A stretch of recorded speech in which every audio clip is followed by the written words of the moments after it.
చూస్ country delight, live better. ఇప్పుడే country delight app ని download చేసుకోండి.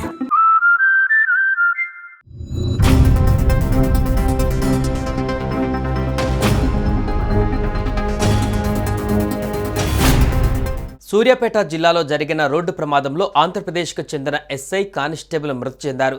కోదాడ వద్ద కారు లారీని ఢీకొట్టడంతో ఈ ఘటన జరిగింది. ఈ ఘటనపైన ముఖ్యమంత్రి చంద్రబాబు నాయుడు తీవ్ర దిగ్భ్రాంతి వ్యక్తం చేశారు. రోడ్డు ప్రమాదంలో మరణించడం అత్యంత బాధాకరమని ఆయన పేర్కొన్నారు. మృతుల కుటుంబ సభ్యులకు తన ప్రగాఢ సానుభూతిని తెలియజేస్తున్నట్లు పేర్కొన్నారు.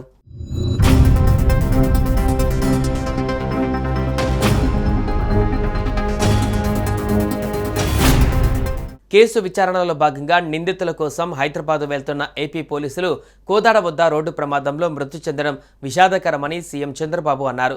ప్రమాదంలో అంబేద్కర్ కోనసీమ జిల్లా ఆలమూరు ఎస్ఐ అశోక్, కానిస్టేబుల్ బ్లెస్సన్ జీవన్లు మరణించడం బాధాకరమన్నారు.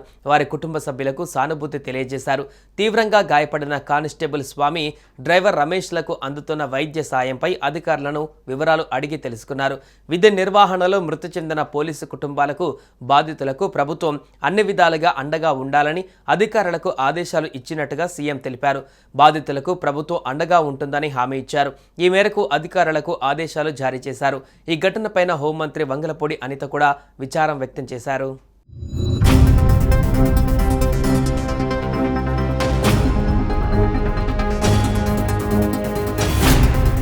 డాక్టర్ బిఆర్ అంబేద్కర్ కోనసీమ జిల్లాలోని ఆలమూరు ఎస్ఐ ఎం అశోక్ నలుగురి సిబ్బందితో కలిసి ఒక కేసు విచారణ నిమిత్తం బుధవారం అర్ధరాత్రి హైదరాబాద్కు బయలుదేరారు.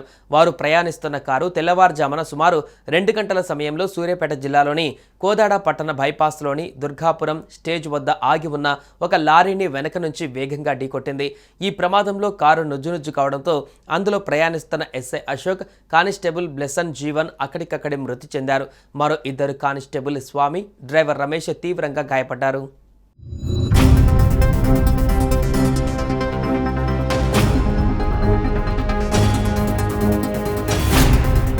సుమన్ టీవీలో మీ పర్సనల్ అండ్ బిజినెస్ ప్రమోషన్స్ కోసం కింది నెంబర్కి కాంటాక్ట్ చేయండి.